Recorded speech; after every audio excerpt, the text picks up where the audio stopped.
Welcome back to LoveScout, where we dive deep into the real, everyday challenges of building meaningful relationships. Whether you're new here or a returning friend, I'm so glad you've joined us for this important conversation. Here, we're all about helping you navigate the sometimes confusing, often beautiful, and occasionally messy world of love and connection. Relationships aren't always easy, but with the right tools and understanding, you can create something truly special. I'm Matthew Hussey, and today we're going to explore a subtle but surprisingly damaging pattern that can show up in even the most loving partnerships, when your partner won't let you speak or constantly interrupts you. This isn't just about being cut off mid-sentence. It's about feeling invisible, unheard, and sometimes even dismissed in the moments that matter most. Maybe you've tried to share your feelings, only to be interrupted, talked over, or even blamed for not communicating well enough. It's frustrating, right? You might start to wonder if you're overreacting, or if you're just not expressing yourself clearly. But the truth is, being constantly interrupted or dismissed is more than just annoying. It can chip away at your confidence and sense of self-worth. This isn't just a minor irritation. It's often a sign of a deeper issue in the relationship. When your voice isn't valued, it can create distance, resentment, and a feeling of loneliness, even when you're sitting right next to each other. Sometimes your partner might say they care about communication, but when you actually try to open up, you hit a wall. It's like there's an invisible barrier that keeps your words from landing, no matter how hard you try. In these moments, it's easy to start questioning yourself. You might wonder, am I too sensitive? Am I making a big deal out of nothing? But let me reassure you, you're not the problem here. Wanting to be heard and understood is a basic human need, and you deserve that in your relationship. Today we'll break down the red flags to watch for, the psychology behind why this happens, and most importantly, practical steps you can take to reclaim your voice and create healthier, more balanced conversations.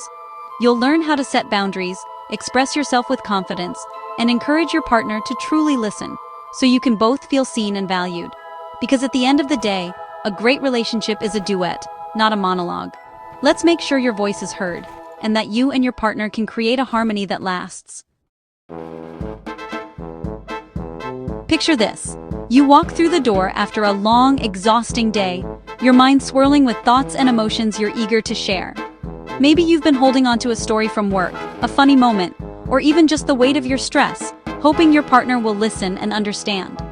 You look forward to that connection, that moment of being seen and heard by the person who matters most.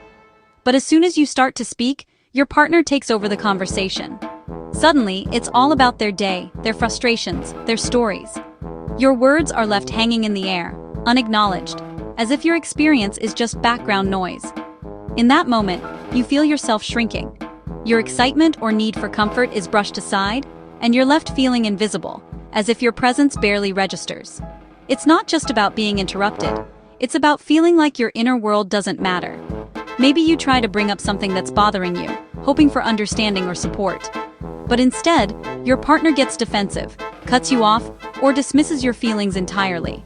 They might even accuse you of overreacting, or tell you you're making a big deal out of nothing. Over time, you start to notice a pattern. Each time you try to express yourself, it turns into a battle just to get a word in. Eventually, you learn it's easier to stay silent than to fight to be heard. You begin to question whether your thoughts and feelings are even worth sharing. Sometimes your partner will even turn things around, accusing you of not communicating enough, of being distant or closed off. Yet, every time you try to open up, you're shut down, interrupted, or made to feel like your words are a burden. Other times, they might not even bother to listen. They'll scroll through their phone, change the subject abruptly, or act distracted, sending the message that what you have to say isn't important. Or maybe they respond with nothing but one-word answers, making it clear they're not interested in engaging with you. The conversation feels forced, and you're left feeling more alone than before you spoke up. This isn't just a case of poor communication or mismatched conversation styles. It's a subtle, persistent pattern that trains you to believe your voice doesn't matter, that your needs and feelings are less important than theirs. You start to internalize this message.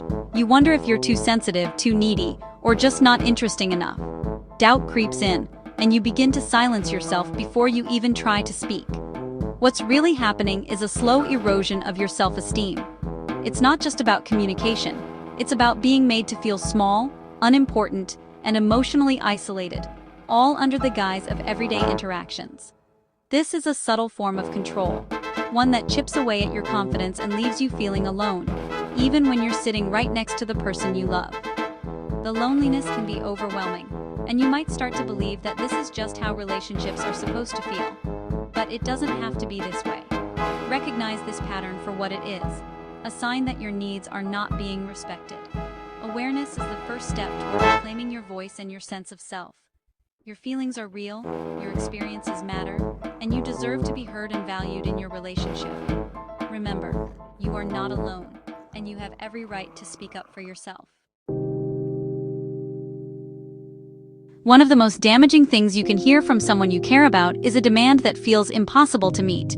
It's a phrase that can cut deeper than most insults because it asks you to deny your own reality for the sake of someone else's comfort. Can you just not be like this right now?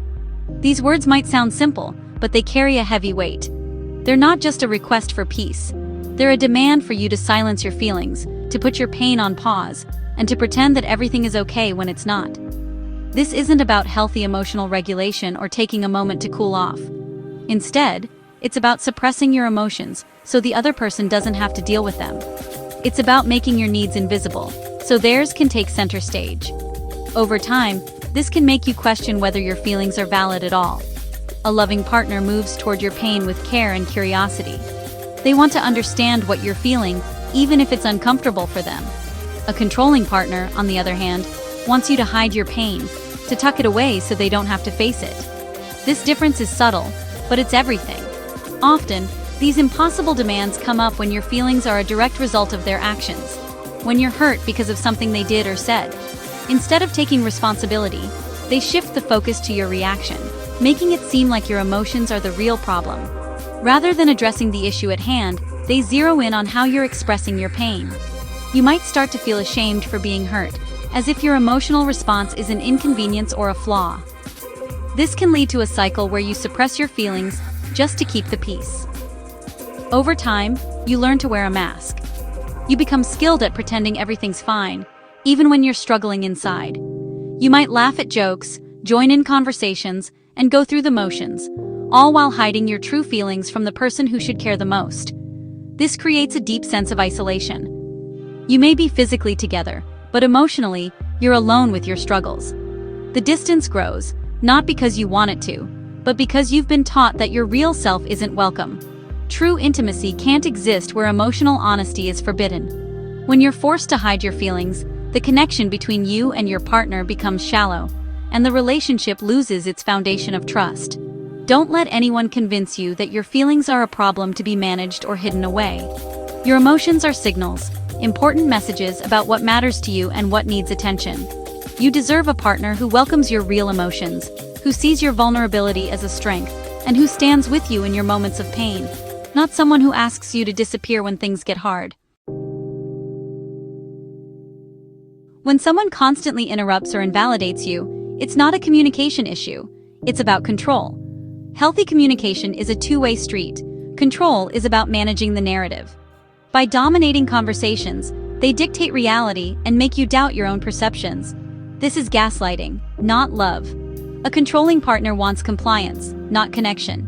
They want you to fit their ideal, less emotional, less demanding, more convenient. This stems from insecurity. Confident people don't need to silence others. Your needs and feelings become threats to their fragile sense of power. But their insecurity should never become your prison. Love makes space for both people. Control tries to shrink you. Don't mistake control for care.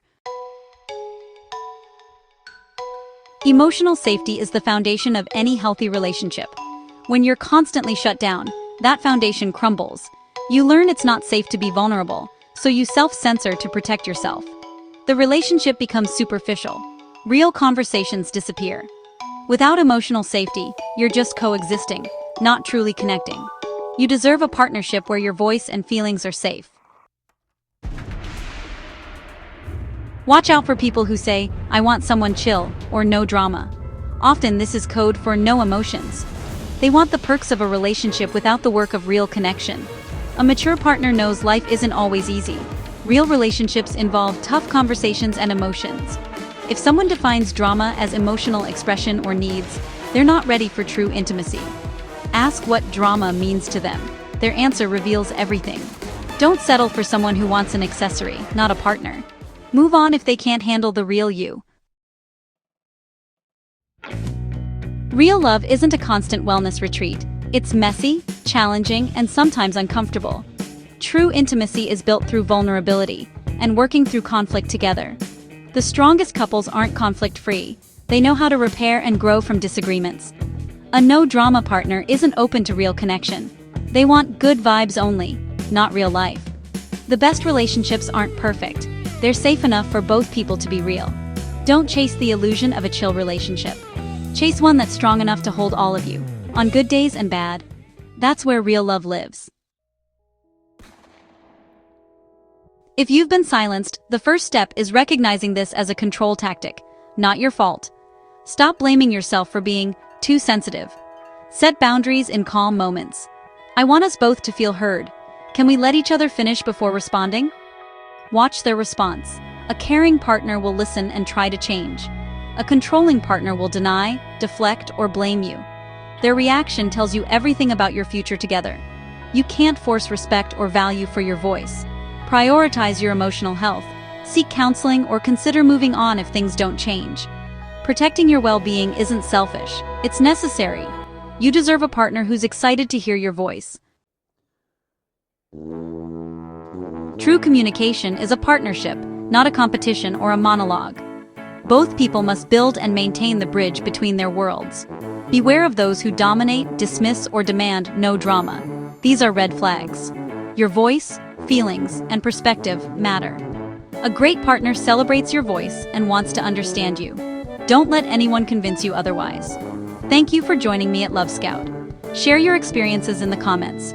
This is a two-way conversation. Like and subscribe, and remember, you deserve a love that listens. Until next time, keep speaking up for yourself.